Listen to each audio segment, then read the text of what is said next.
All right, it's me again, back at it again. I'm about to go up in here, get this tournament in. When all is said and done, I'm just coming on here to say the reason why I'm doing this. People saying, man, look at this gray up in your beard. It's BJJ after 40. Well, I'm 40 as of April 20th. So just a little bit of a backstory for this tournament here I'm about to do is that I was actually asked either to get a refund or to go up a weight class. So I'm 170, actually a little bit under 170 as I weighed in. And dudes today will be capping out at 185. So this is going to be pretty interesting, but I'm going to go for broke. And the main reason why I am doing this is because one day, mark my words, as I'm sitting here speaking to you all, one day I'm going to be a black belt and I'm going to have my own gym. And if I'm going to have individuals competing in my gym, I'm going to end up having to be able to show for at some point in time that I've competed myself, even under the worst of circumstances or unfavorable circumstances, you know what I mean, given the weight difference. So sparing you all the blah, blah, blah, I'm about to go up in here and go for Rizzo. How about that? About to go for broke. It ain't no joke. So, please watch, like if you want to, subscribe if you want to, but over and above all, please enjoy.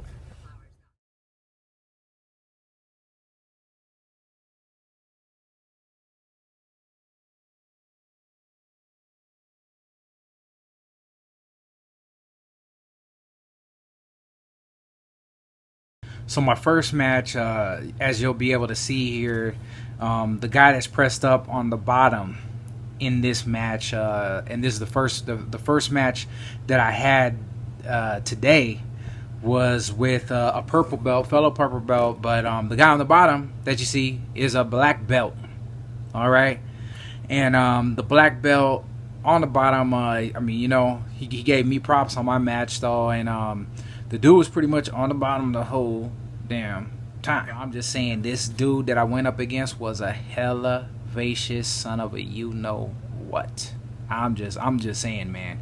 I don't know what they're putting in people's food nowadays. I don't know if their diet consists of eating rocks or anything like that, but that's that's just what it was. What is that? That is a whale. My whole idea was to get this dude on his back ASAP because, I mean, this video was not really giving any credence to the fact that, I mean, this dude was a cold specimen of human being. If you were able to see just how he looked standing in front of me, I mean, this dude had some ridiculous genes, or maybe some manipulated genes. I don't know. But the dude was ridiculous. So anyways, I ended up, I like to try to work dark situations, and I was able to get him rolled over. But he was smart, you know, at purple belt level, this is what happens, you know. So I really want him on the opposite side. I really want him on his side so I could finish the dart. So I was basically just holding this position and like thinking about it now.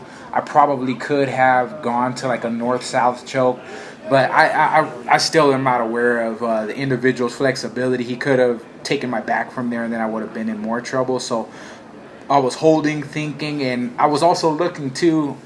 The mount was there all day, but I didn't want the mount on such a strong individual because he would have just been able to possibly to throw me all the way over, and it just wouldn't have been the right position. So I was holding here, just trying to figure out what the next situation was. Sorry about the shakiness. My camera person was on cocaine, probably. I don't know. But I had him in danger here. He recognized it, and I was really flirting with the idea to go belly down and try to finish the north-south choke. I probably should have done it, but once again, I mean, you know, you want to kind of avoid a million and one things going through your mind, especially when something else may open up. So he ended up rolling me over, as you can see. I mean, look at that dude's legs are like damn tree trunks, right? Anyways, so I'm using my flexibility and also trying to create or allow him to create a situation where I could turn around and do something different. And I like to use this brace up against the hip a lot, because what will end up happening is at times it will allow me to sneak my left leg in and start ruining his day. But he wasn't allowing that, so I thought to myself, I said, okay, you know what? The better thing to do is to try to slowly but surely slide the left leg in to get guard back. So that's what I'm working for here as the time goes by on here. And once again, my cameraman is a little bit on crack. So yeah. So you see here, basically what I'm doing is putting a stomp down on his leg there. What I usually do, I'll get the leg that's closest to his free leg, and I'll create a situation where it basically stuck there. You know, I happen to do that quite a lot though, and it makes it to where I'm able to capture the head. And that's what I was hoping to do on this one, and almost got it, but which you'll see coming up here shortly. But like the dude's hair made it to where like I had no grip on his head. Like had he been bald, I might have been in the ballpark to get a sweep, to at least get him to his back and get to side control. But no such luck.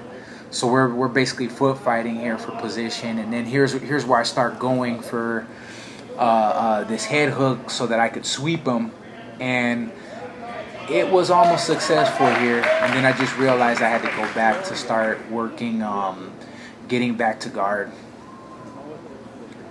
So you'll see that happen here shortly, right here. And his hair like my leg just flowed off of it. You know, that rash guard material, it just didn't allow it. I was like, okay, now I got to get back to guard. That's the only thing that's going to work here. So I wanted to keep him locked down in that position. He wanted to keep me down, so I was like, okay, well, if you like it, I love it. As one of my old professors used to say, if you like it, I love it. So you want to stay down on me here, I'm going to keep you down here. But see how his bottom started coming up, because he was thinking about mounting. You know, which would have been good for me too, because I have some leg lock games that I play if an individual just decides to mount me too. So I was sitting up here thinking, okay, let me just wait it out. He's going to give me enough room to slide my knee in, and then I can just start working my bread and butter guard.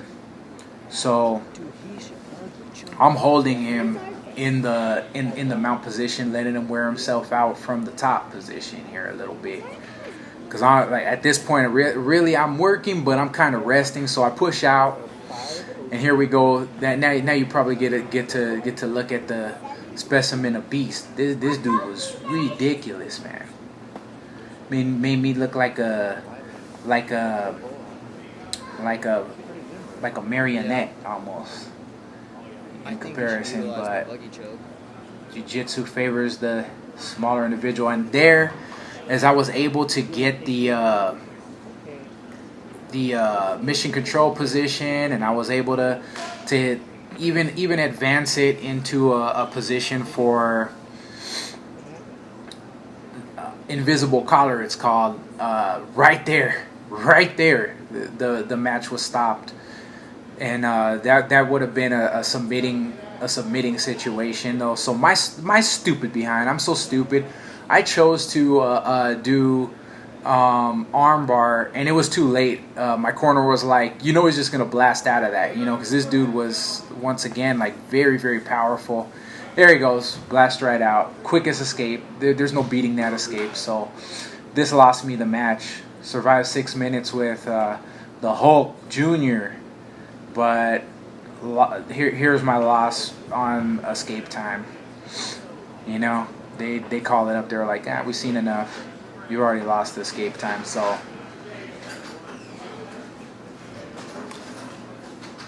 there it goes. There it is. First match down.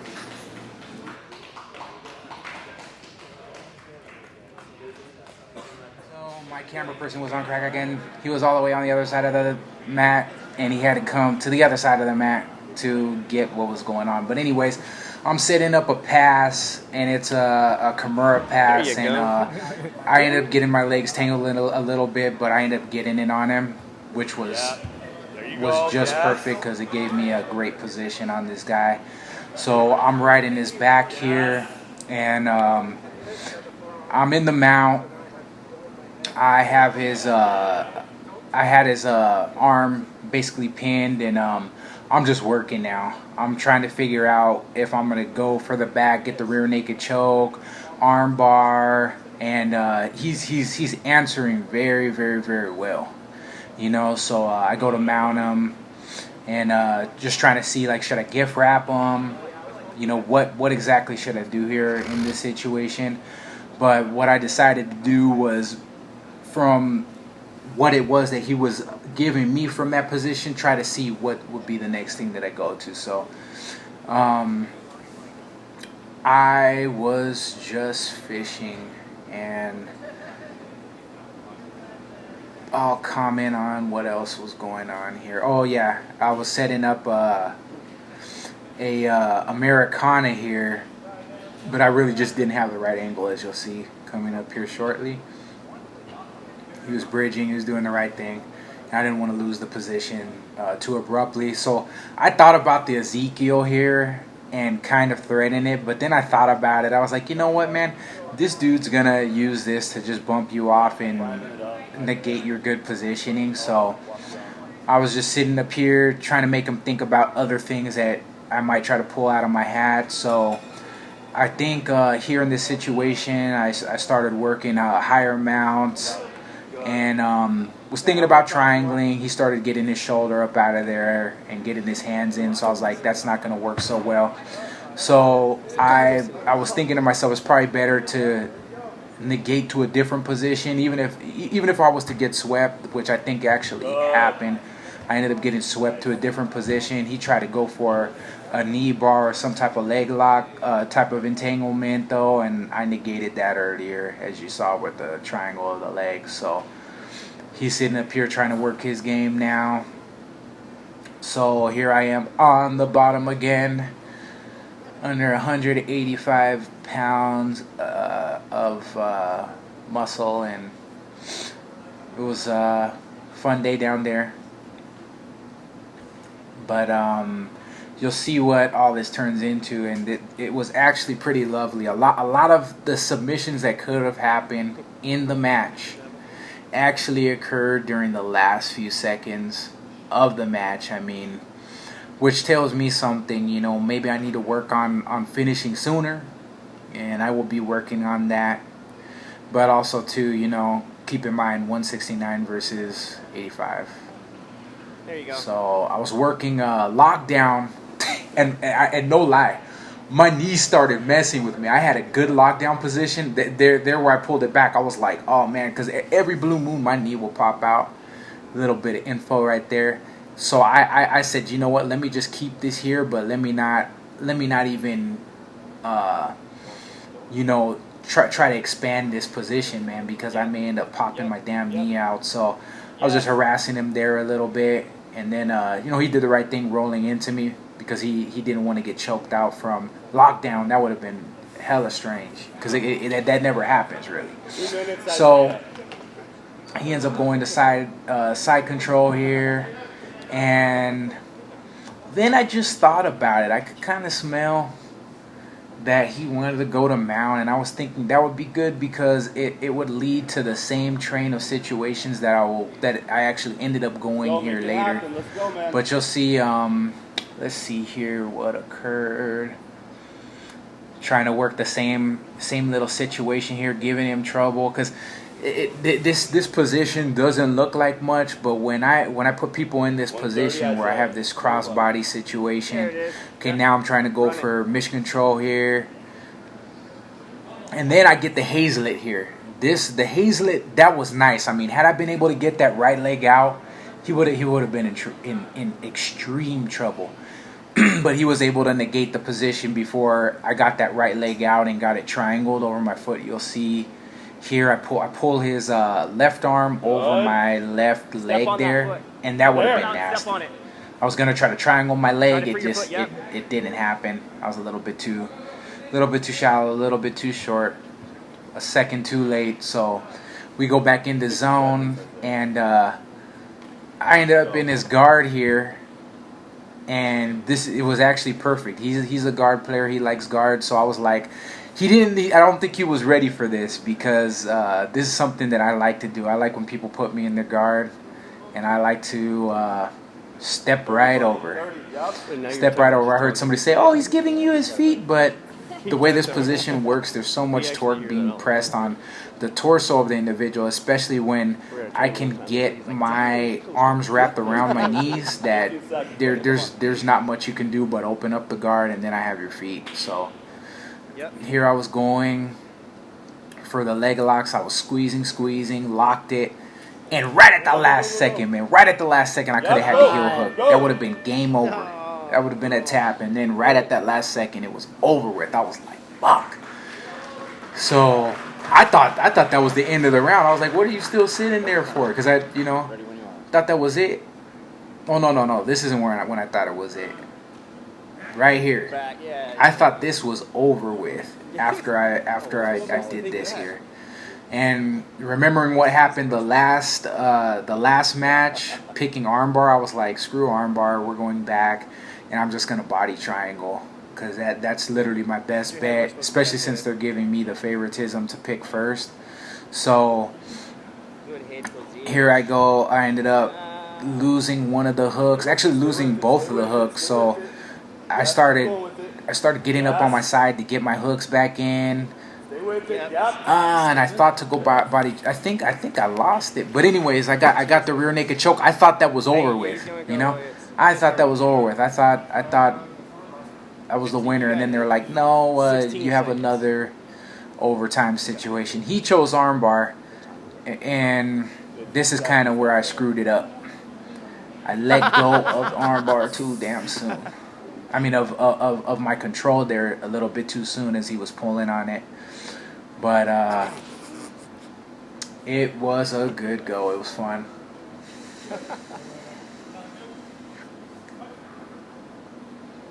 Very nice. Let it go a little bit too soon. Don't let him have it. Do it again. Boom. Don't. Tap. You finished me right there. And his finish came faster than my finish, so they ended up giving the match to him off the overtime situation. So it was a good go.